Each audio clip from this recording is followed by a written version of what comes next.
Buenas tardes a todos. Antes que nada, me gustaría dar la bienvenida a José Antonio Marina, ¿no? que es un lujo tenerlo en el museo. Esta tarde hemos podido hacer un pequeño recorrido, una pequeña entrada al museo y bueno, conocer que José Antonio Marina tiene una cierta predilección por nuestro museo y que cada vez que viene aquí a la ciudad de Málaga, pues nos visita, ¿no? Incluso me ha hablado de una obra en concreto, una pieza que no reconocía y hemos tenido que pedir la ayuda del equipo de sala, que al final nos ha resuelto la situación, ¿no?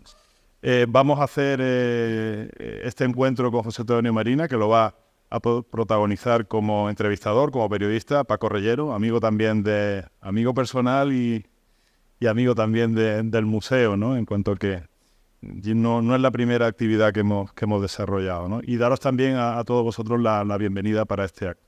Como ya sabéis, este es un acto que se recoge dentro del programa de actividades de Empresas Amigas del Museo. Es un grupo de empresas, aquí hay una gran mayoría de directivos de estas empresas y bueno, hay otros que estáis invitados y en los que tenemos confianza de que seguiréis tocando con nosotros, algunos se sonríen, seguiréis haciendo actividades con el Museo Carmen Thyssen.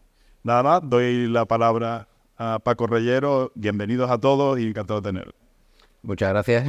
Soy aquí, estoy microfonado. Muchísimas gracias a todos por este ratito de conversación y de charla con José Antonio Marina, que va a hablar sobre su libro Historia Universal de las Soluciones. En busca del talento político es el subtítulo del libro. Y José Antonio, hemos coincidido en distintos bailes, en distintas ocasiones. Hemos charlado en programas de radio, programas de televisión también, y me comentaste que es una respuesta a tu libro anterior, a La historia de la inhumanidad, como una contraparte en el sentido de que este libro propone la búsqueda de las soluciones como motor de la historia humana. Tú dices que estás buscando una vacuna contra la estupidez.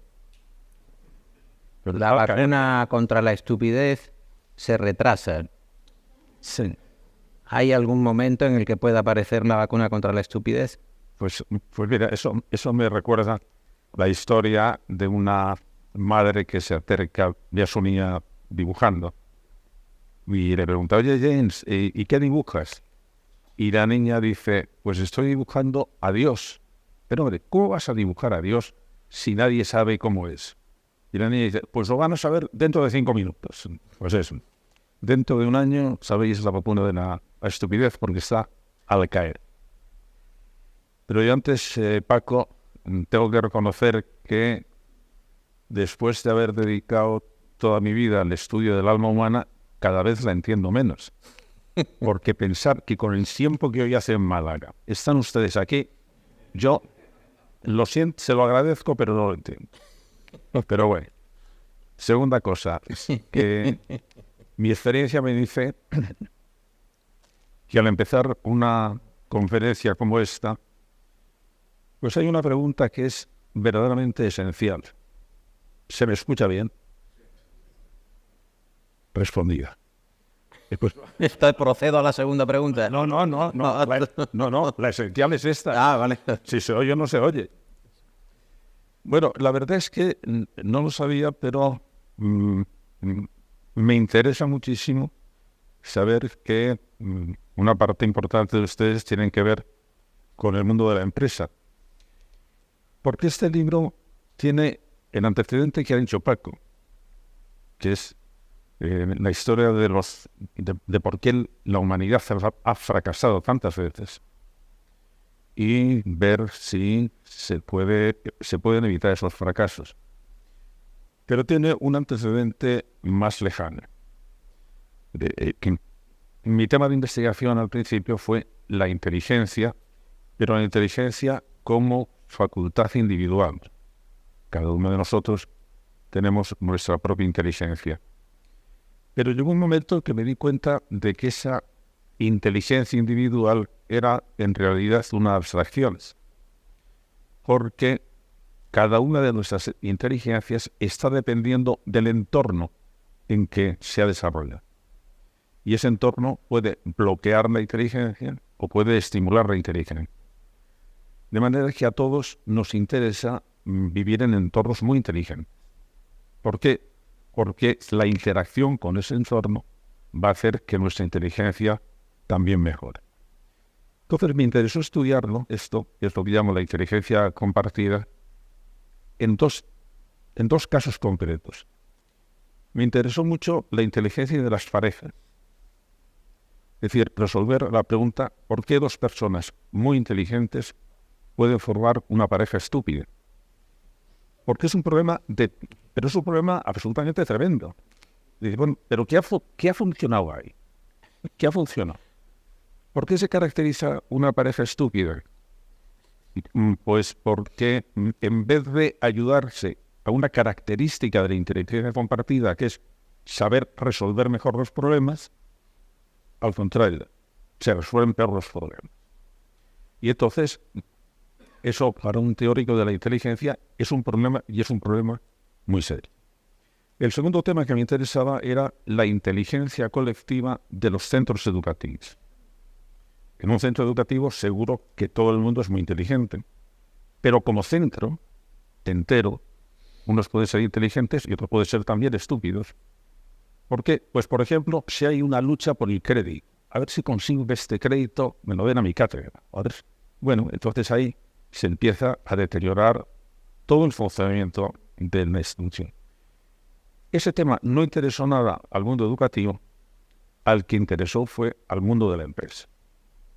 Porque el mundo de la empresa se dio cuenta de que para ella era de vital importancia poder organizar organizaciones inteligentes.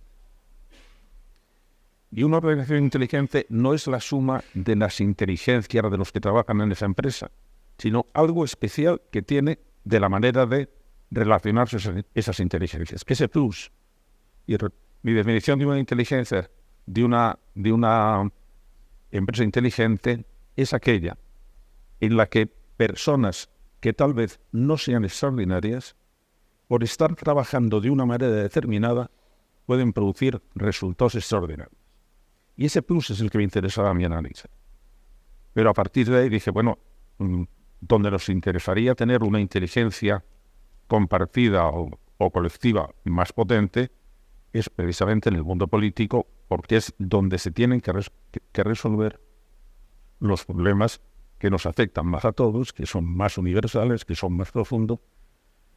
Entonces me di cuenta, Paco, que en realidad acerca de estrictamente la inteligencia política, que es aquella inteligencia que tiene gran competencia para resolver problemas que afectan a la convivencia de todos, pues que estaba muy poco estudiada.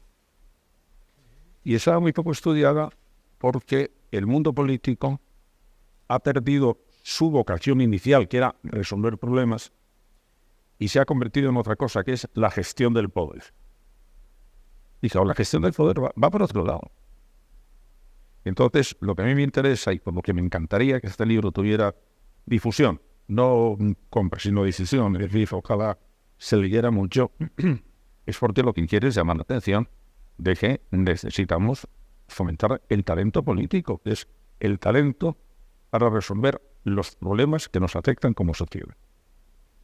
Y además estamos en un momento especialmente delicado y especialmente oportuno para volver a recordar esto.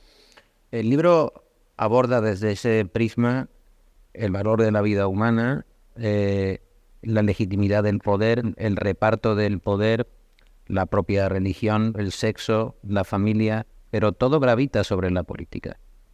Sí. Y la academia del talento político que tú propones. Sí, porque yo creo que en el fondo lo que explica la última respuesta que damos a ¿por qué haces esto?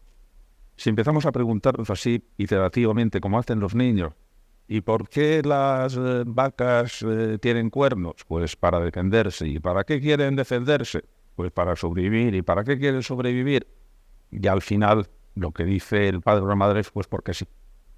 Pero en el caso de los seres humanos decimos porque quiero ser feliz. Entonces, querer ser feliz no tiene exactamente un contenido.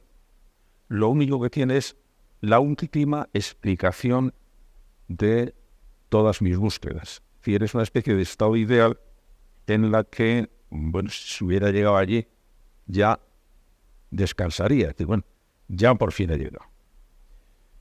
Una respuesta que inmediatamente aparece como insatisfactoria. Es decir, bueno, y ya que has llegado aquí, ¿y ahora qué haces? El problema que tenía, por ejemplo, en la teología cristiana, al intentar definir el cielo, es, muy bien, los justos van al cielo, y luego allí ¿qué hacen? Hay una historia muy divertida, que es que los teólogos de la época de Luis XIV, cuando querían precisar qué se hacía en el cielo, dijeron, bueno, el cielo va a ser como Versalles. Allí va a estar, en vez de estar Luis XIV, el Rey Sol, va a estar Dios, y los cortesanos vamos a estar aquí. De manera que ir al cielo es como ir a Versalles.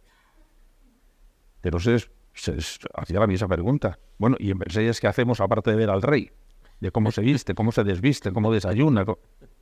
Como era el momento de la edad de oro del teatro francés, en Versalles y en el cielo lo que se hacía era ver teatro. Mañana, tarde y noche, ver teatro. Bueno, ¿y quién hacía el teatro? Todo lo que tenían más a mano eran Los Ángeles, ya definido el cielo. El cielo es como Versalles, donde se ve a Dios y donde se ve muchísimo teatro hecho por Los Ángeles. Y ya se quedaron tan tranquilos. Pero vamos, el asunto era... Pero efectivamente tiene que ver con la línea. Ya yo creo que hemos metido la pata de una manera estrepitosa. Porque ahora se ha puesto de moda la felicidad. Hasta Coca-Cola tiene un instituto para el estudio de la felicidad. De la que quiero ser feliz. Ya, de todo eso hay que distinguir. Una cosa es la felicidad psicológica, que se puede definir, bueno, yo ahora voy a hacer como si durante un minuto, solo un minuto, les tomo como alumnos en estricto sentido. De manera que la definición que voy a dar, una cosa que impresiona mucho a los alumnos, la definición que voy a dar va a ir a examen. Cuando un profesor dice eso, hay un movimiento en el aula, de movimiento de papeles, se abren carteras, pues va a ir a examen. La felicidad psicológica es un estado afectivo, agradable, intenso, donde no he hecho nada gravemente en falta y que me gustaría que durara siempre. Pero es una experiencia afectiva. Entonces cada uno puede encontrarlo donde puede, pues en que gane el partido de esta tarde, en ese momento será feliz. No le durará mucho, pero será feliz, porque tiene una experiencia agradable, intensa. Mientras está viendo que gana, no piensa en otra cosa, y le gustaría estar siempre teniendo esa experiencia. Bueno. Si en cambio hay otra felicidad que es la felicidad objetiva. La felicidad objetiva es una situación, no es una experiencia, es una situación donde considero que mis aspiraciones a la felicidad están seguras, están protegidas, están ayudadas en parte, y donde me gustaría permanecer siempre. Pero es objetiva y por lo tanto lo puedo medir. Mientras que la felicidad subjetiva cada uno se arregla como puede, la felicidad objetiva, por ejemplo. ¿Cómo se arreglan los conflictos? Es la situación de protección jurídica que hay. La violencia o no violencia, la corrupción o no corrupción, la calidad de la enseñanza, la calidad de las instituciones. Todo eso forma una situación en que yo quiero vivir en esa situación. Esa es una situación objetiva que desde la Revolución Francesa se llama la pública felicidad, la felicidad política. Entonces, ¿qué es lo que pedía la Constitución de 1812 y la PEPA? ¿Qué es lo que decía en su artículo 13? La obligación del gobierno es conseguir la felicidad pública. Y entonces lo que necesitamos es que el político recupere esa idea y se dé cuenta de que eso es lo que tiene que hacer. Y que además eso se puede evaluar, pero hay que saber hacer. Y precisamente en el momento que se han olvidado de esa tarea que es fundamentalmente resolver los problemas, los obstáculos que impiden que tenga la felicidad pública, si se han olvidado de eso, la gente se ha olvidado de los políticos. ¿Por qué? Porque no están pensando que están cumpliendo su verdadera obligación. Y el desafecto que hay en este momento, prácticamente en todo el mundo, menos en los países, con perdón, políticamente encabronados. En eso la política de repente se convierte en la obsesión de mañana, tarde y noche. Pero en los países en que no hay esa especie de fanatismo político, de lo que se trata es, pero que están resolviendo los problemas. Y en el momento que ven que los políticos van por otro lado, pues la gente se desconecta de los políticos. Antes decía Paco que estamos en una situación muy especial. ¿Se han dado ustedes cuenta que en el último mes se están insistiendo en la proximidad de una guerra en muchas instancias? Pero vamos a ver, esto tiene sentido. Esto tiene algo que ver con el pueblo. ¿El pueblo está interesado o no interesado? No, esto es cosa de los políticos. Entonces, bueno, entonces los políticos son unas personas que de repente nos pueden meter en una guerra. No me interesan los políticos. Bueno, pues tiene parte de razón. De manera que lo que nos interesa es recuperarlo, ¿no? Que la política no es eso. Eso sigue una perversión de la política. Que la política tiene que encargarse de resolver los problemas. Y que los ciudadanos que forman parte del mundo político tienen también que resolver sus propios problemas. Y saber exactamente cómo gestionar su poder político, que también lo tienen. Y por eso es por lo que el tratar la política desde el punto de vista de las soluciones, me parece que en este momento es importante recordarlo para que no lo olvidemos nosotros también. Uh-huh. Porque podemos ser víctimas de una especie de confabulación de lo irremediable que genera. Olvídate, las cosas son así y esto no hay que tocar. ¿Cómo voy a decir eso? Vamos a buscar razón. Uh-huh. Eso lo explicas cuando hablas de la supresión de la esclavitud, el voto femenino, la regulación del trabajo, de las huelgas, de las vacaciones. Todo eso se presentó como una confabulación de lo irremediable. Hace poco hablábamos de cómo hay algunas expresiones genéricas que no son precisas y que sin embargo las damos por hechas. Cuando alguien te dice te quiero mucho, queda en el ambiente, pero exactamente qué quiere decir te quiero, ¿no? Pero claro, acabas de decir que en los países políticamente encabronados, y yo he pensado en lo de te quiero, ¿qué significa estar encabronado exactamente? ¿Y España sería un país encabronado? Vamos a ver. Políticamente encabronado, no socialmente encabronado. Yo creo que la mayoría de la gente no tenemos ese grado de crispación que tienen los políticos. Pero el problema está en que cuando los políticos se encabronan, todo su interés está en que nos encabronemos los demás. Porque lo que voy a ver si le encabrono a mi manera para que me vote. Y claro, el voto del encabronamiento es un voto muy torpe. Hombre, el voto debía ser un voto lúcido, no un voto encabronado. Y ahí yo creo que la dificultad, y eso en España tenemos muy mala experiencia. La dificultad, no solo España, y eso está muy extendido. En España, que hemos tenido un siglo XIX, como ese que está en el Museo Costumbrista del Museo Thyssen, realmente muy estúpida. Es decir, tuvimos 3 guerras carlistas, tuvimos una guerra en Cuba, tuvimos otra guerra en Filipinas, que se nos había perdido en Filipinas, tuvimos una guerra en Marruecos, tuvimos 19 pronunciamientos militares, tuvimos 6 constituciones. Y bueno, ¿qué nos pasaba? Teníamos el baile de San Vito, ¿y por qué nos pasaba?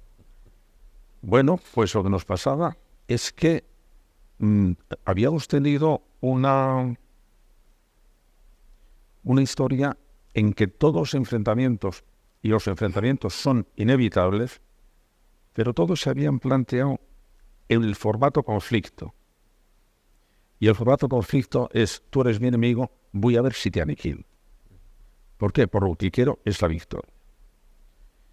Pero hay otra forma de plantear los enfrentamientos, que es en formato problema. Entonces, no, tú no eres mi enemigo, tú y yo tenemos un problema.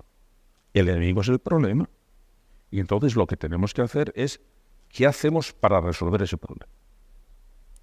Por ejemplo, en 1461 se declara la República Catalana, con Pau Claris.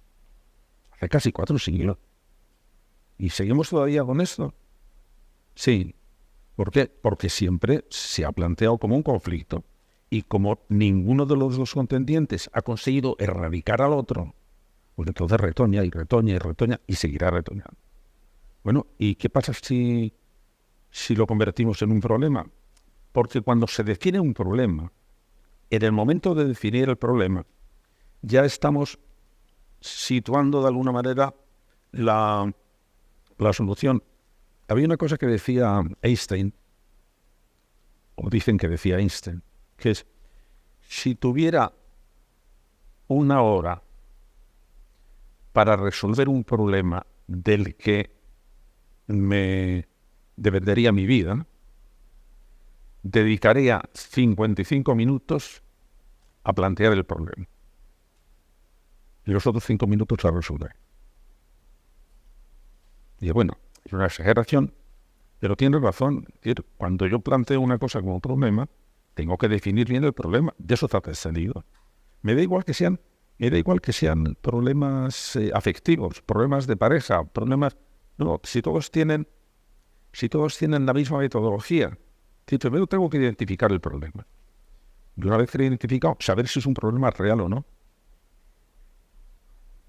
Un ejemplo. En España, hasta 1812, estuvo admitida la tortura como procedimiento judicial. De manera que el juez ordenaba la tortura. Bueno, ¿y esto?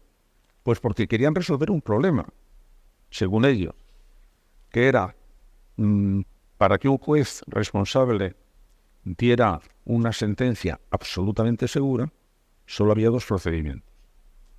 O se había cogido al reo infragante, o el reo había confesado. Entonces, en los casos en que no se haya cogido al reo infragante, la única solución para resolver un problema del juicio perfecto, que era el falso problema, es pues que tenemos que hacer que confiese. ¿Y cómo vamos a hacer que confiese? Hombre, ayudándole un poquitín. ¿Cómo? Mediante la tortura. Bueno, esto es disparatado. Bueno, pues estuvo hasta 1812 incluso autorizado en la Iglesia por el Vaticano. De manera que todas estas cosas tienen un trasfondo que te quedas un poco diciendo, pero vamos a ver si recuperamos la lucidez. Pero no, hay que identificar el problema. Yo he trabajado mucho con chicos drogadictos y la gente se extrañaba cuando les decía, miren ustedes, las drogas no son un problema. Las drogas son una mala solución a un problema. Bueno, que el enfoque es distinto, ¿eh? Si creo que el problema son las drogas, voy directamente a ver qué hago con las drogas. Si me doy cuenta que eso es una mala solución a un problema, tendré que ir al problema. Y el problema puede ser de muchos tipos, sociales, educativos, de modas, de soledad, Ese es el problema que tengo que resolver. De manera que está claro que lo que necesito es, voy a precisar cuál es el problema. Cuando no funciona una empresa, no hay que ver, pero ¿cuál es verdaderamente el problema? ¿Dónde está el problema para poderlo resolver? Porque a lo mejor, si no, voy a atacar las cosas de otra manera. Me va a parecer que el problema es despedir al jefe de producción y le voy a despedir. Oye, que a lo mejor era eso. Que a lo mejor es más hondo. Que a lo mejor es otro. Entonces, lo primero es, vamos a precisar el problema. Y una vez que le tenemos precisado, ¿cómo empieza la búsqueda de las soluciones? Eso es una metodología. Es que eso hay que aprenderlo. Y mi idea, y donde va este libro también, en el mundo educativo, es que deberíamos enfocar a todos los niveles, desde primaria, la educación como la habilidad para resolver los problemas. ¿El niño tiene problemas? Claro, tiene problemas. Son problemas de niño. Entonces, como son muy elementales, decimos, se lo resuelvo yo y ya está. No, el niño tiene que saber resolver sus problemas de niño. El adolescente tiene que saber resolver sus problemas de adolescente. Una cosa que a mí me interesa mucho, ¿y qué pasa con los problemas de los seniors? Pues tenemos que aprender a resolver los problemas de los seniors. Que no son ni los adolescentes ni nosotros, son los nuestros propios. Y por lo tanto tenemos que aplicar esa metodología, porque la inteligencia se define como la capacidad de resolver los problemas. Y eso la podemos ampliar en todos los momentos. ¿Qué necesidad hay de ponerse de acuerdo? Hay una viñeta, tú eres muy aficionado al humor gráfico, hemos estado comentando distintas viñetas, hemos hablado de Ningote, hace un ratito cuando paseábamos por Málaga, y hay una viñeta del New Yorker que tú mencionas específicamente en el libro, de un consejo de administración, de ejecutivos, de directivos que están constantemente discutiendo hasta que el presidente del consejo de administración rompe la baraja y dice, bueno, a todos nos gusta la vainilla, ¿verdad? Sí. ¿Desde dónde se tiene que empezar para construir la solución? Bueno, pues mira, desde donde se pueda. Vamos a ver. La gracia que tiene el chiste es que se dan cuenta de que tienen que ponerse de acuerdo en algo mínimo si van a poder trabajar juntos. Y que entonces, en ese caso es, bueno, nosotros ya nos hemos puesto por lo menos en algo de acuerdo. A todos nos gusta la vainilla. Lo gracioso está en que haya sido en eso. Pero sí, cuando queremos resolver un problema conjunto, tenemos que ponernos de acuerdo en algunas cosas que a lo mejor son mínimas. Pero que eso tenemos, por ejemplo, yo fundé una universidad para padres. Estuvo funcionando 12 años y pasaron más de 12.000 familias. Y entonces me di cuenta, por los problemas que surgían, que tenía que ampliar una cosa hacia una escuela de parejas. ¿Por qué? Porque veía que se nos repetían muchísimos problemas educativos que tenían que ver con que las parejas no funcionan. Entonces, al hacer una escuela de parejas, era un poco esto. Vamos a ver. Para intentar tratar problemas de pareja, tendrá que haber algo común entre ellos. Pues, por ejemplo, que los dos querían mantener el matrimonio. De manera que cuando una pareja decía, no, es que no queremos mantener el matrimonio, y de verdad, cuanto antes os separéis, mejor. Hay que tenéis que tener alguna cosa curiosa. Pero muchas veces había otra cosa, que es, por ejemplo, sigue habiendo algo que os guste hacer juntos. Sí, nos gusta hacer juntos jugar al billar. Muy bien, pues mira, lo que tenemos es que os gusta jugar al billar. ¿Solo eso? Pues eso que tenéis. Vamos a ver cómo, a partir de algo que resulta que es un punto en común, vamos a ver cómo se van tejiendo las soluciones. Y eso es un trabajo complicado, pero sí es cierto que no podemos intentar resolver un problema que nos resulta común si no tenemos algo en común sobre lo que nos permita comprender, construir. Pero en el fondo todos encontramos algo que tenemos en común.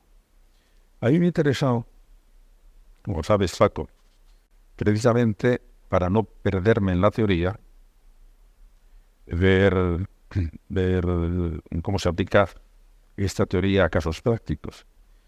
En el caso de nuestra historia tan sumamente conflictiva y con tan poco talento político, me ha interesado estudiar un caso en que de repente tuvimos lucidez política.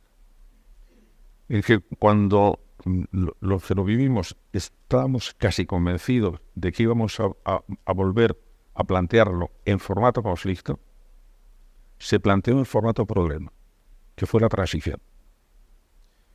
Los que vivíamos la transición creíamos que a la muerte de Franco iba a haber un enfrentamiento, no sabíamos de qué grado de violencia, pero un enfrentamiento conflictivo, es decir, en que unos iban a querer vencer sobre el otro. Y de repente no sufrió así. De repente, fuerzas que estaban casi entendidas, casi dirigidas a liarse a trompazos, aunque fueran dialécticos, de repente dijeron, oye, pues tenemos un problema. ¿Qué? ¿Cómo organizamos el mundo después de Franco? Bueno, pues el problema se resolvió. Hombre, se podía haber... No, mira, el problema se resolvió. Y se resolvió bastante bien.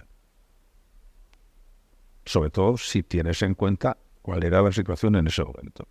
Pues hubo una gran lucidez por mucha gente. A mí me me ha producido una gran satisfacción. Un libro de un gran politólogo inglés que se llama Andy Brown, seguro que les puede interesar, se llama El mito del líder fuerte. Estudia cuál ha sido el comportamiento de los grandes líderes políticos del siglo XX.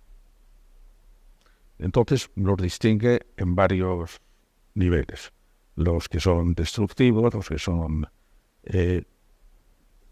reformadores, es decir, que tienen la situación en su país y han tenido una gran impronta en el estilo, que no han cambiado el sistema, pues por ejemplo Margaret Thatcher o Ronald Reagan. Pero hay un grupo, digamos, especial, el grupo 5 estrellas, que es lo que llaman los líderes transformadores. Dicen, estos transformaron la política de ese país.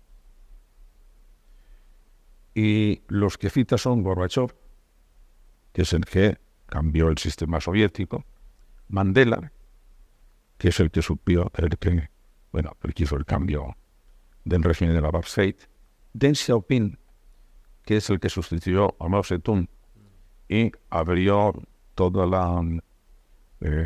el mundo chino, por lo menos a una libertad de mercado, y Adolfo Suárez. Y me sorprendió, porque es estar verdaderamente en la primera división y que lo dijera un politólogo. Y lo curioso es, Bill Gates, el presidente de Microsoft, hace una crítica de libros por su cuenta y lo publica. Los libros me han gustado este mes.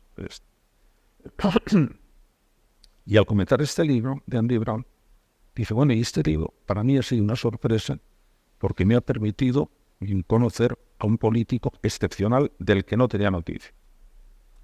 Era un primer ministro español que fue capaz de hacer una transformación.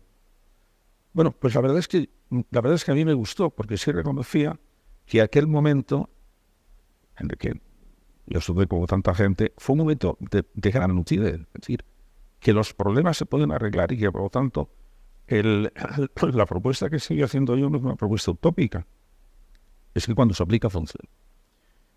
Y luego lo otro, que es, ya sabes, Paco, que he dedicado un capítulo entero a ver cómo funcionaría este problema, este método, en el caso de Cataluña. Sí. A ver, ¿qué pasa? ¿Funciona o no funciona? Lo menciono ahora porque, claro, en el caso de Cataluña, ¿cuál puede ser el punto común? Hombre, no puede ser la Constitución, puesto que lo que se trata es precisamente si se cambia o no se cambia la Constitución. Bueno, entonces, ¿cuál es, digamos, el punto mínimo de contacto? Bueno, vamos a ver la Declaración de Derechos Humanos. Bueno, ¿en eso estoy de acuerdo? Sí. ¿Partimos de la Declaración de Derechos Humanos? Sí. Bueno, a ver qué sale. ¿Y qué es lo que sale? Bueno, sale que en la Declaración de Derechos Humanos lo que se dice es que uno de los derechos individuales es poder decidir sobre el régimen político en que se quiere ir. Ah, bueno, ahí tenemos un paso. ¿Y de esto qué se sigue? Pues se sigue que, primero, hay una parte de catalanes que lo que quieren es seguir el todo español. Y hay otra parte de catalanes que no quieren seguir el todo español. ¿Tienen derecho los dos? Sí, según los derechos humanos, los dos tienen derecho a decir yo quiero estar y yo no quiero estar. Bueno, y luego hay otro asunto, que es que el resto de los españoles también tendrá algo que decir. ¿Por qué? Porque han tenido unos lazos de intereses, de colaboración, de participación durante muchos siglos y, por lo tanto, es como cuando uno tiene una empresa y tiene deudas de proveedores. Pues también tendrá que tener en cuenta los proveedores. De manera que ahí hay 3 derechos basándose en ese acuerdo común básico. Hay 3 derechos que entran en conflicto. Unos quieren independencia, otros no quieren independencia y otros tendrán que decir qué hacen. ¿Qué pasa?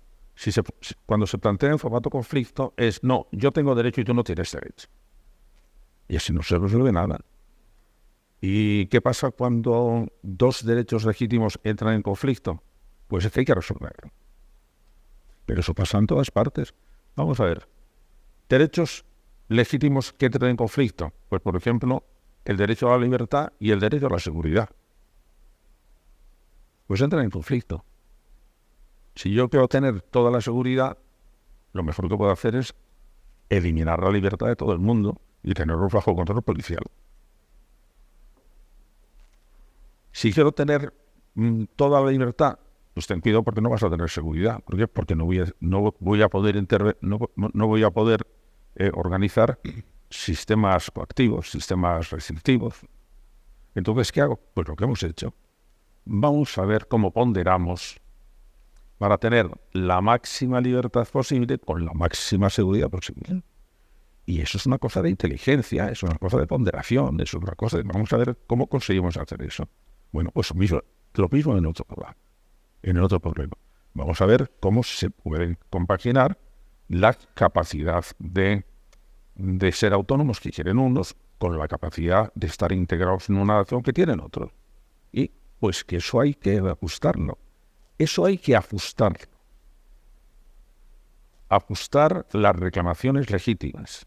Y de la palabra ajustar reclamaciones legítimas viene la palabra justicia. ¿Qué es la justicia?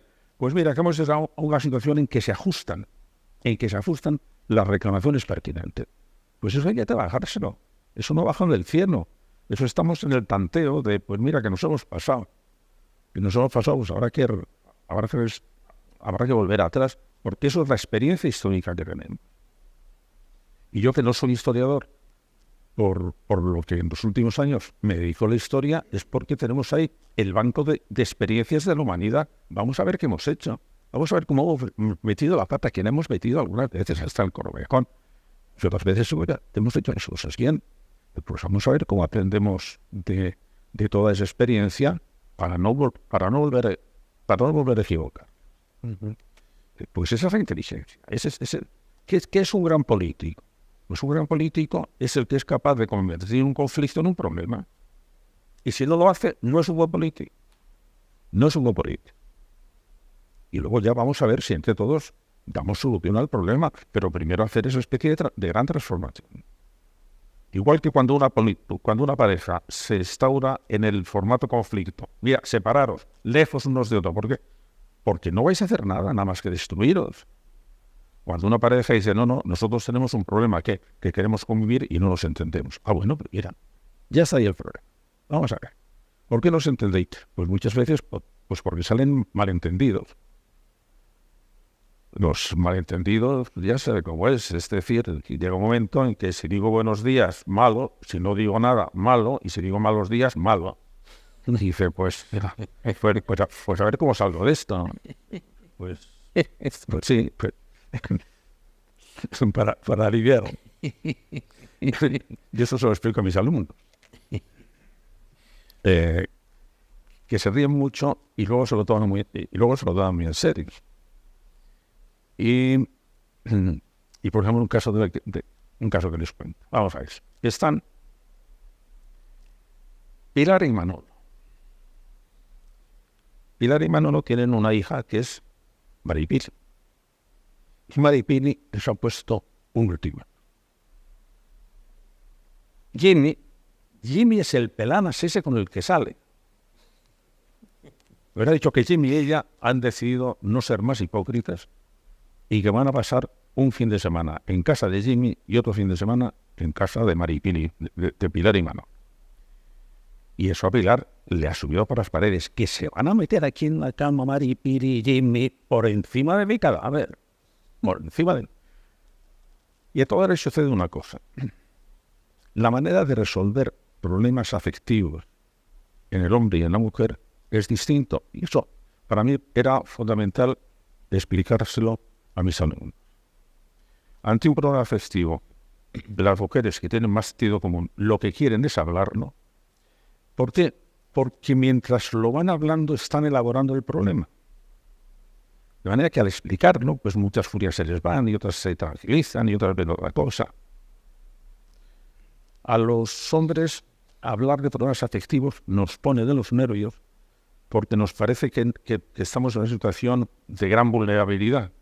De manera que lo que hacemos es, no, eso lo voy a pensar yo solo. Y cuando tenga la solución, pues la pongo. Entonces, Pilar quiere tratar el problema y se lo cuenta a Manolo. Entonces Manolo no entiende que Pilar, según habla del problema, se va calentando y se va a poner. Manolo le va a dar un ataque de nervios. E intenta tranquilizarla. Bueno, primero ha dicho una cosa. Primero ha dicho, bueno, Pilar, mira, eso son cosas tuyas y de tu hija. Porque una figura lingüística del castellano es el uso del posesivo con los hijos. Unas veces son tus hijos, otras veces son mis hijos, y rara vez son nuestros hijos. En este caso era clarísimo que eran tu hija. Bueno, eso ya pasa, pero entonces Pilar está tratando el problema, está elaborando el problema. Y Manolo dice, mira, Pilar, lo que tienes que hacer. Entonces es cuando Pilar monta el pollo. Pero ¿cómo que lo que tengo que hacer? Pero tú crees que lo que estoy es esperando un consejo tuyo. Si no estoy esperando un consejo tuyo, lo que estoy es que quiero hablar. ¿Para qué? Para ver si lo veo claro. Entonces Manolo llega a la conclusión fatal. Esto ya lo sabía yo. Lo peor de todo, hablar. Y entonces es cuando se ha metido en el lío. Porque en el momento que piensa lo peor de todo en hablar, se acaba el asunto. Se acabó el asunto. Bueno, ¿qué pasa con esto? ¿Por qué se explico ya a mis alumnos? Porque son cosas que con muchísima frecuencia no nos damos cuenta. No nos damos cuenta de los mecanismos de malentendidos en que estamos metidos. Hay una lingüista americana, Deborah Tannen, estupenda, porque hace el análisis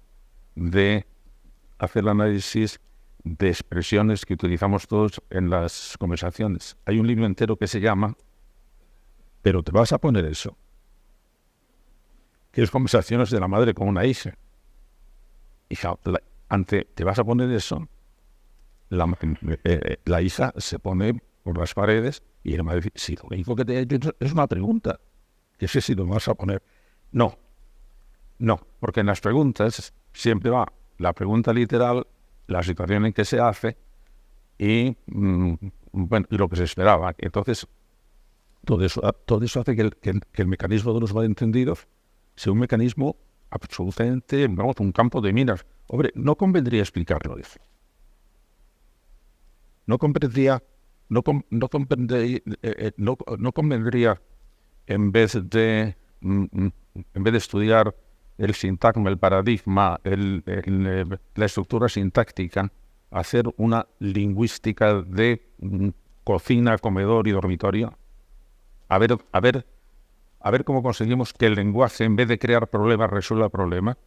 A mí me parece de sentido común, pero eso exigiría una especie de cambio en el enfoque de la educación. Es decir, si lo que quieres es darte más recursos para que resuelvas problemas, los de ahora y los de cuando vengan. Ahora estamos diciendo todos, Paco, una cosa. Los puestos de trabajo, el 60% de los puestos de trabajo en que van a trabajar los chicos que están en la escuela, no sabemos cuáles. No sabemos con qué herramientas van a trabajar, no sabemos con qué conceptos van a pensar, y entonces, ¿qué les enseñamos? Bueno, pues mira, yo te lo voy a decir. El futuro será imprevisible, salvo en una cosa que sabemos con total seguridad. Vais a tener problemas. No sé qué problemas, pero que vais a tener problemas, seguro. Porque pues parece bastante sensato, vamos a enseñaros a resolver problemas. ¿Por qué? Porque la estructura general de la resolución de problemas son muy parecidos. El primer programa de inteligencia artificial que se hizo en 1956 se llama General Problem Solver, método general de resolución de problemas. No vale la pena explorar eso. No vale la pena ver si ponemos a nuestros chicos y chicas, y por supuesto a los adultos, y después a los ancianos, a todo el mundo, en condiciones para resolver los problemas que van a tener, que sí que luego sean distintos.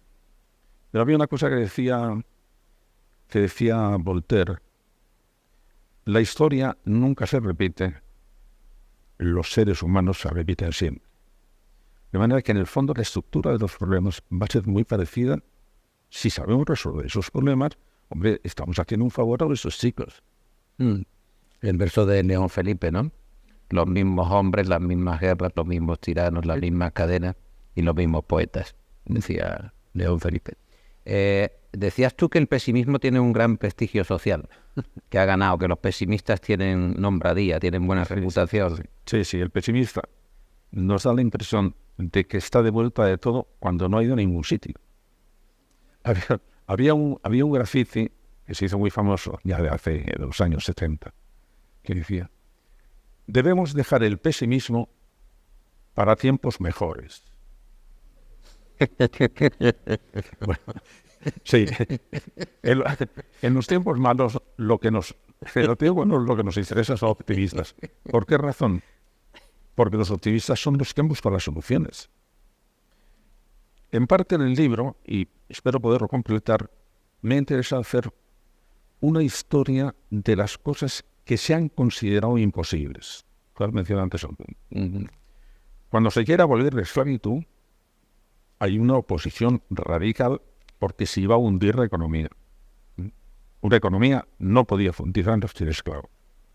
Bueno, la productividad de la economía aumentó fantásticamente cuando se limitó la esclavitud.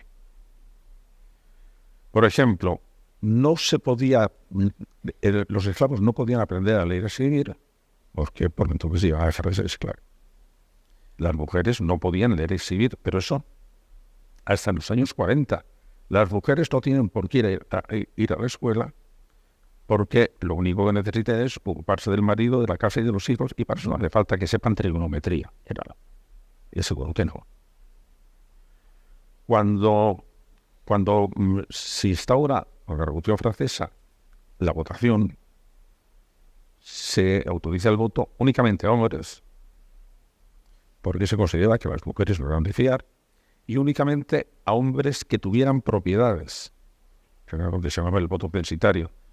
Porque vamos a ver, si damos el voto a gente que no tiene nada, va a revolucionar la propiedad. No, pues se dio el voto universal y no se revolucionó la propiedad. De manera que eso también era un infundio. De manera que hemos visto cuando pedimos un cambio, pues inmediatamente va a haber alguien que diga: eso destruye la civilización. Oye, pues la vista está que no ha destruido la civilización. Al contrario, hemos conseguido que progrese. De manera que cuando alguien dice eso es imposible, cuando en el año 1961, en Francia, se implanta las vacaciones pagadas, la gente dice: pero vamos a ver, estamos locos, pero ¿cómo vamos a pagar a alguien por no trabajar? No puede haber vacaciones pagadas, porque eso hunde la economía. Bueno, pues tenemos todas vacaciones pagadas. ¿Se ha hundido la economía? No. Entonces, ¿qué pasa? Que antes, cuando alguien diga, y esto es imposible, hay que tentarse a ropa. Vamos a ver si es verdad. Si no es lógicamente contradictorio, no podemos decir que es imposible. Y a la vista está que hemos visto un montón de progreso social que alguien, cuando apareció, se pensó que era imposible. Bueno, pues yo creo que ese es el optimismo de la inteligencia. El optimismo de la inteligencia es que es muy cauta al decir que algo es imposible. ¿Por qué? Pues porque tiene la experiencia de las veces que se equivoca. Bueno, si te parece, abrimos turno de preguntas. Muy bien, lo que pasa es que Puede pasar cualquier cosa. les veo a ustedes muy desmejorados y no sé si van a tener ánimo para hacer preguntas, pero ¿Una solución sería que te vinieras a vivir a Málaga o no sería una solución? ¿Sería una solución que te vinieras a vivir a Málaga? sería una solución para mí, posiblemente sí, vamos, encantado. Para los problemas mundiales no sé. Porque te veo muy disfrutón, quiero decir. Te veo sí. deseando irte a la calle. O sea, Oh, sí, vamos, a mí me encanta Málaga. Claro. Y no, vamos, y no descarto el acabar teniendo propiedades, posesiones. lo que llaman los franceses un pied-à-terre. Un pied-à-terre. Bueno, un sitito donde donde venir. Me parece una mientras no muera de éxito, me parece una ciudad maravillosa. Bueno, pues si se animan ustedes a una pregunta, si se la contesto, y si no... Sí. Y si no, como Fellini, hacemos una rueda de prensa en silencio, nadie habla, ¿no? Aquí está José María de Loma, que quiere hacer una pregunta del periódico La Opinión de Málaga, concretamente. Buenas tardes. No, bueno, no iba a hacer ninguna pregunta, pero ya que Paco Se ha notado la sugerencia. Él no lo sabía, pero la quería hacer. Eso es verdad, muy bien. Enhorabuena, profesor, muy nutritiva su charla y sus ideas siempre, de verdad. Yo estaba interesado en la inteligencia artificial, en una profesión breve sobre, no sé si es un problema, una oportunidad, cómo la podemos aprovechar, o hasta qué punto nos va a sustituir, o va a sustituir tareas penosas. ¿Cómo lo ve? Bueno, yo tuve la suerte, pero la suerte porque no dependió de mí, de que he seguido la marcha de la inteligencia artificial, que ha sido muy accidentada desde 1956. Yo estaba estudiando primero de bachillerato y un profesor de matemáticas dijo, pasa una cosa, en una universidad americana que han inventado una cosa que se llama inteligencia artificial. Y desde entonces pues seguí. Cada vez que se diga la inteligencia artificial es peligrosa, la inteligencia nos están intentando engañar. La inteligencia artificial es una técnica fantástica. Lo que es peligroso es la inteligencia humana. De manera que lo que tenemos que preguntarnos es, ¿vamos a poder desarrollar una inteligencia humana lo suficientemente profunda como para saber utilizar la inteligencia artificial? Te voy a poner un ejemplo, para que entendáis de qué va la inteligencia artificial. Ahora estamos muy sorprendidos porque no pensábamos que iba a suceder antes de 3 o 4 años que ha salido la tecnología del chat GPT. Bueno, lo del chat GPT es absolutamente fantástico. Cuando yo empecé a escribir este libro, le pregunté literalmente así: quiero escribir un libro que se titule Historia Universal de las Soluciones. ¿Me puedes dar el índice? Inmediatamente me dio el índice de un libro en 15 capítulos y un epílogo. Y el índice estaba muy bien pensado, ¿eh? No tenía que ver con lo que yo quería hacer, pero vamos, había hecho una cosa y había sido en 15 segundos. Es decir, la capacidad que tiene este sistema es prodigiosa. Pero vamos a ver, ¿y cómo funciona? Ya saben ustedes que es chat y luego GPT. GPT, ¿qué significa? G significa generative, es decir, genera cosas nuevas. La T, transformer, eso es una tecnología informática que es de combinatoria. Pero ¿y la P? Pues la P significa pre-training. Son sistemas que están entrenados previamente. Primero los entrenas y luego los dejas que hagan lo que sea. Pero primero los entrenas. Cuando se empezó, aunque fue más elemental al principio, el reconocimiento por ordenador de imágenes, que era una tarea complicadísima, que no creíamos que se iba a poder hacer. Entonces, ¿qué pasa? Funcionó cuando la Universidad de Stanford y la Universidad de Princeton hicieron un banco de imágenes. El interés que tienen todas las compañías en que cuelguen fotografías es porque esas fotografías pasan a su banco de datos para entrenar a las redes. y cada vez que le digan, diga usted, para ver si es un robot o no un robot, diga usted de estas imágenes cuál tiene una moto y cuál no tiene una moto, es porque están entrenándose. De manera que es por esa razón. Entonces, cuando empezó esto, hizo un banco de datos de unos 14 millones de fotografías para poder entrenar a los reconocedores de imagen. Pero primero tuvo que tener a cientos de curritos a mano clasificando cada una de esas fotografías. Y para clasificarlas y ponerles una etiquetita, tenía que ver en cuántos grupos vamos a dividir las imágenes para entrenar al ordenador. Hombre, perro, sí. Gato, sí. Mesa, sí. Silla, sí. Bueno, ¿y hasta dónde llegamos? Bueno, pues llegaban hasta 22.000. De manera que los manitas que estaban eso haciendo a mano clasificaron 14 millones de fotografías en 22.000 grupitos para que la máquina aprendiera a separar 22.000 grupitos. Ahí quien se lo curraron bien eran los que hacían a mano. Y hasta tal punto que una vez que tienes eso, tienen que venir los entrenadores. Y los entrenadores, yo le voy a decir al jefe de personal de Microsoft, si un entrenador, todo esto funciona, digamos, lo que se llama por capas de redes neuronales.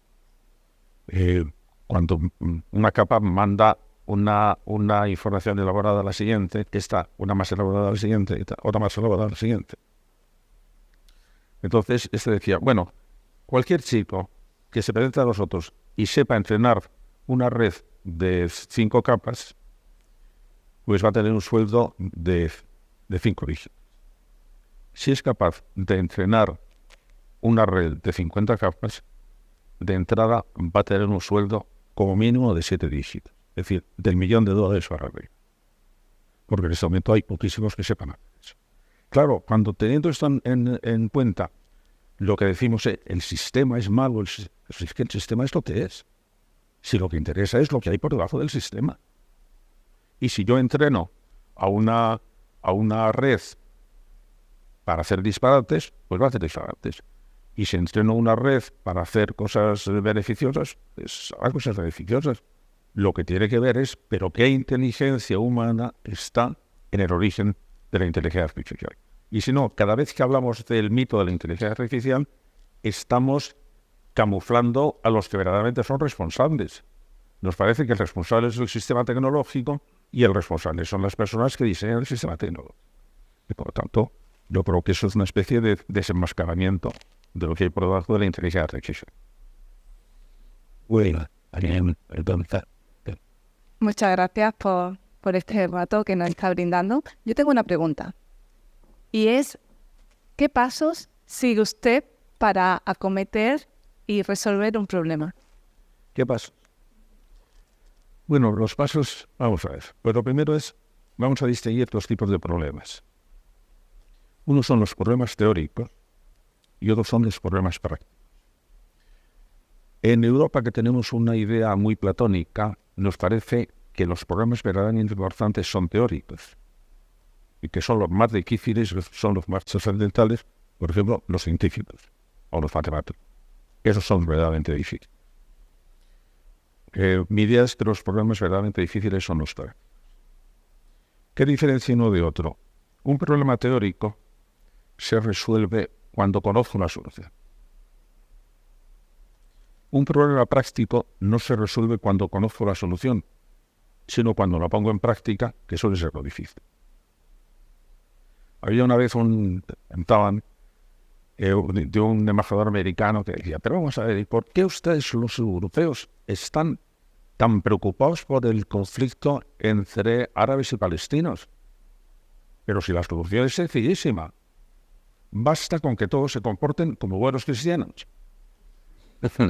Sí, en teoría fantástico. El asunto está, ¿y cómo consigo yo que se comporte como buenos cristianos?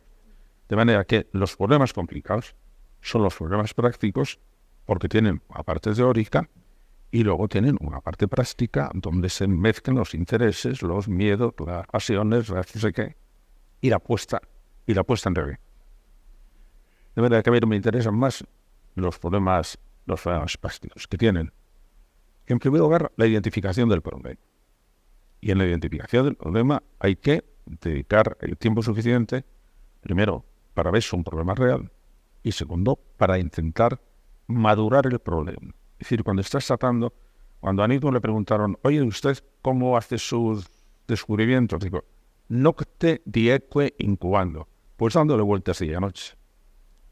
Porque según vas dándole vueltas, empiezas a ver un aspecto que no has entendido.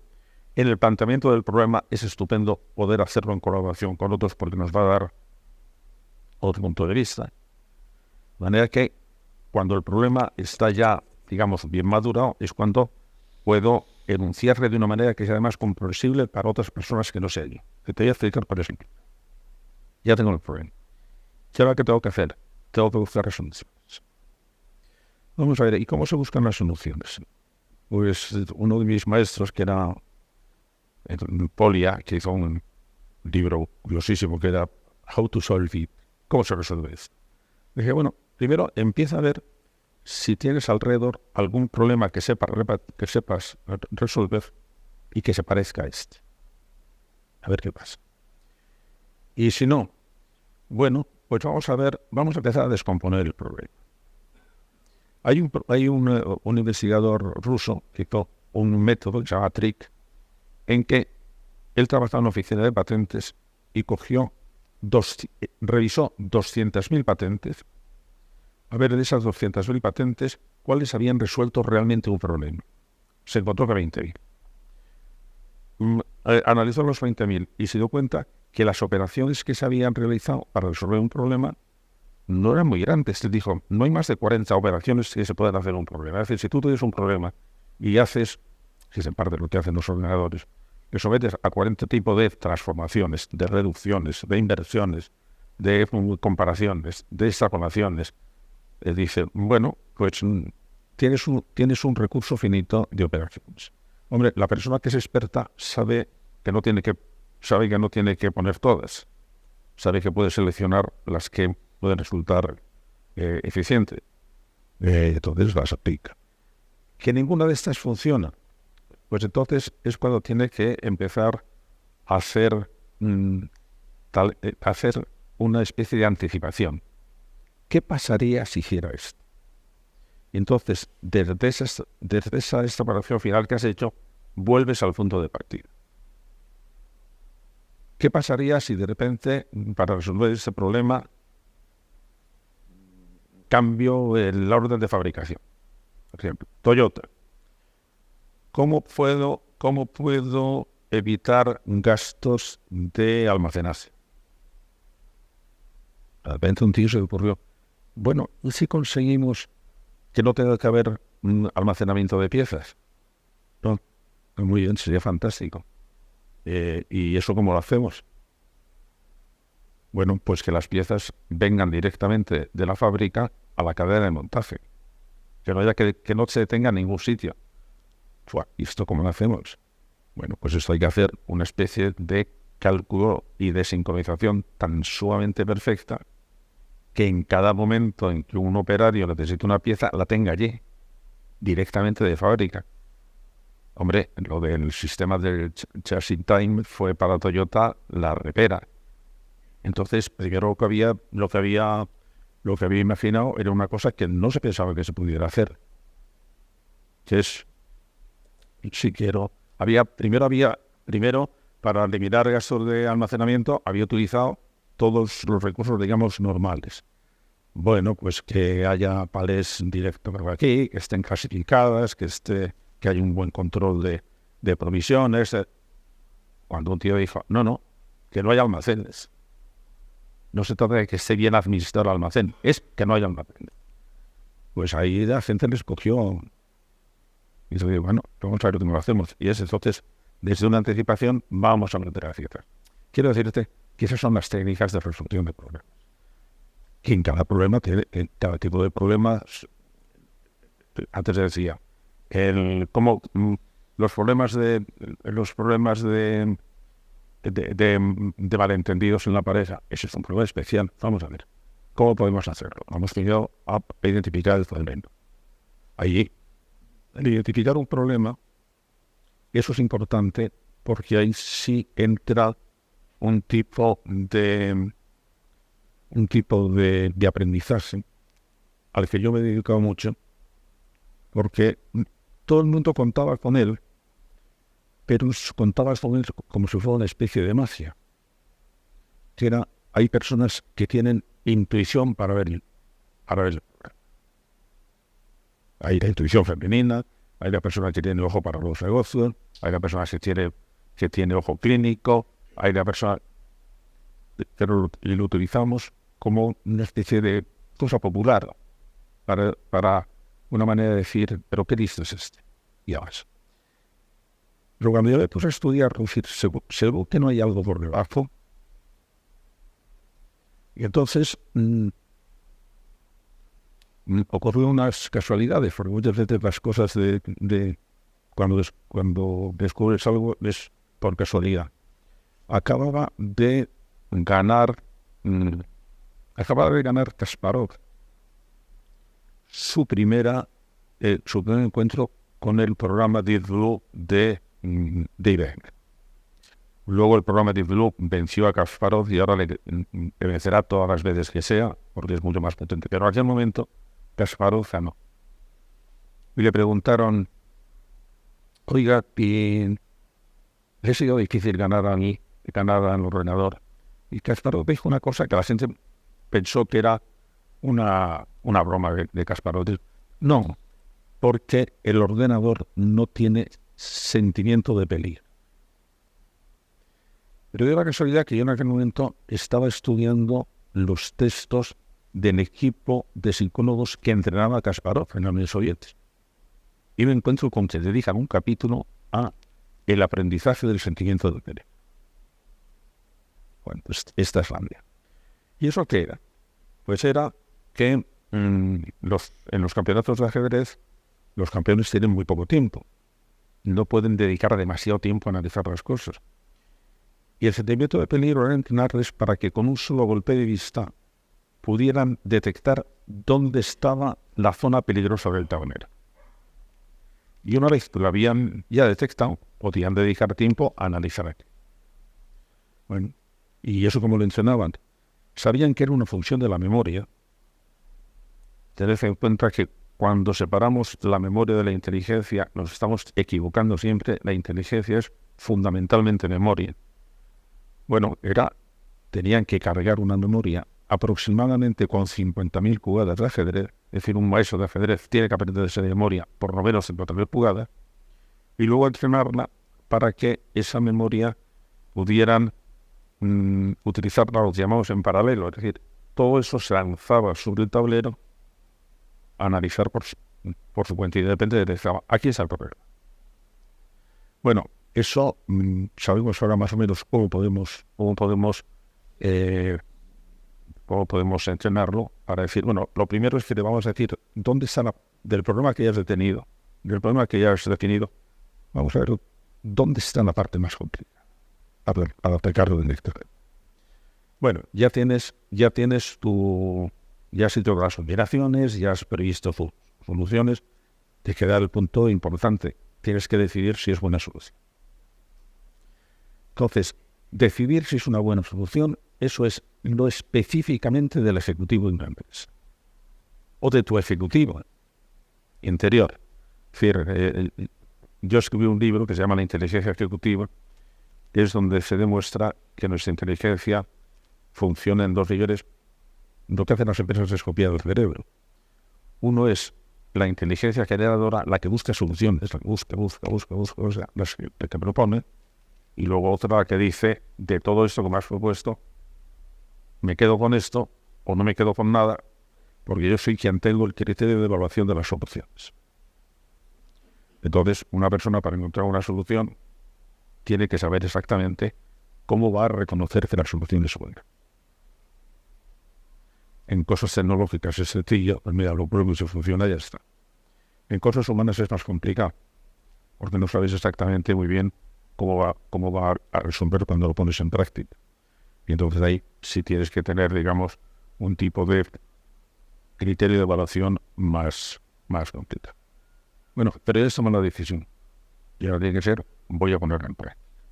Entonces, para ponerla en práctica, tienes primero que planificar. Es decir, una vez que ya tienes la solución, muy bien, esta es la solución, vamos ahora a planificar. ¿Y esto cómo se hace? Tienes que hacer la gestión de la energía. ¿Y cuánto voy a invertir en esto? Eso lo ves muy bien si es una inversión en una fábrica, pero si es una inversión en tu familia, pues tienes que decir, bueno, ¿y cuánto voy a invertir en que Pepito haga los deberes de clase? Bueno, ahí es donde vuelvo otra vez a jugártela. Tengo que ver exactamente la energía. Tercero, esa energía tengo además que mantenerla dentro de una cadencia continua. A lo mejor, ¿qué pasa? ¿Por qué fallan la disciplina muchas veces de las familias? Porque los padres se cansan. Y entonces, después de haber estado diciendo durante 3 días, si no te voy a dejar ir al cine, al partido, si no haces esto, ya al cuarto dice, mira, vete al partido, haz lo que quieras. Pues no puedo aguantar esto más. Bueno, entonces tienes que ver cómo gradúas la energía. Luego tienes que saber, tienes que monitorizar la situación, tienes que monitorizar la realización para saber si te estás acercando o no. Y en el caso de que lo estés acercando, saber que tienes que cambiar algo. Y en algunos casos, cancelar la operación. Porque si no caes en una cosa que en economía se llama el error del inversor, que es, hombre, ya que he invertido tanto en esto, ya tengo que seguir con esto. No, aunque hayas invertido tanto en esto, a lo mejor tienes que salir. Porque esto es un error y garrafal. De manera que tienes también que tener muchas veces el valor de decir, no, esto no va. Como va, pues hay que vender, hay que ir. O eso va, y entonces tienes que tomar ya la última decisión, que es el orden de parada. Es decir, ya está suficientemente resuelto. ¿Por qué? Porque todas las cosas puedes resolverlo un poquito mejor. Pero el esfuerzo para conseguir ese 10% de... En inteligencia artificial hay una especie de mantra que es el 90%, conseguir el 90% de un éxito. No, conseguir el 90% de una mejora es fácil. Conseguir el 10% final es dificilísimo y a veces prohibitivo. A lo mejor tienes que llegar al 90%.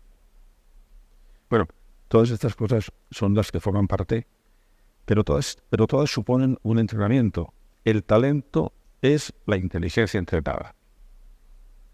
Se acabó. Y entonces, si quieres convertir una inteligencia en talento, lo que tienes que hacer es entrenarla. Y para entrenarla, bueno, pues tienes que tener un buen entrenador. Y un buen entrenador es el que va a ir viendo cómo puedes desarrollar estas habilidades, que al final el ideal es que todas se conviertan en hábitos. Porque cuando nosotros hacemos una cosa apoyándonos en un hábito, significa, primero, que lo hacemos con rapidez y sobre todo que lo hacemos teniendo que consumir muy poca energía de la atención. La atención que tenemos los dos para seguir un problema es un bien muy escaso. Podemos prestar atención a muy pocas cosas, que es fundamentalmente un número mágico, 7 más menos 2, entre 5 y 9 cosas. No podemos tener más en la atención. Y entonces todo lo que vaya descargando la atención nos va permitiendo enfocar con la atención otro eso. Todos sabemos que cuando empezamos a aprender a conducir, tenemos que prestar atención a demasiadas cosas y estamos desbordados. Al mismo tiempo al freno, al embrague, al que viene, al parabrisas. Según vamos automatizando con un hábito cada una de esas funciones, al final no tenemos que pensar en ellas. Y podemos dedicarnos a pensar mejor si estamos yendo por el buen camino o por el mal camino. Y el cerebro pasa lo mismo. Cada vez que automatizamos una función, podemos hacer más cosas. Entonces, cada uno de estos pasos, que dichos así, es muy laborioso. Entonces, tengo que hacer un check-in de todo. Bueno, al principio, como cuando conduces un coche. Pero cuando vayas automatizando cada una de esas cosas, las vas a hacer todas sin darte cuenta. Sin darte cuenta, vas a poner en fuego las capacidades combinatorias que tiene para buscar una solución. Vas a poder aplicar tu criterio de evaluación de una manera muchas veces casi infalible. Decir, pero ¿cómo ha visto esto? ¿Y esta persona cómo ha visto eso?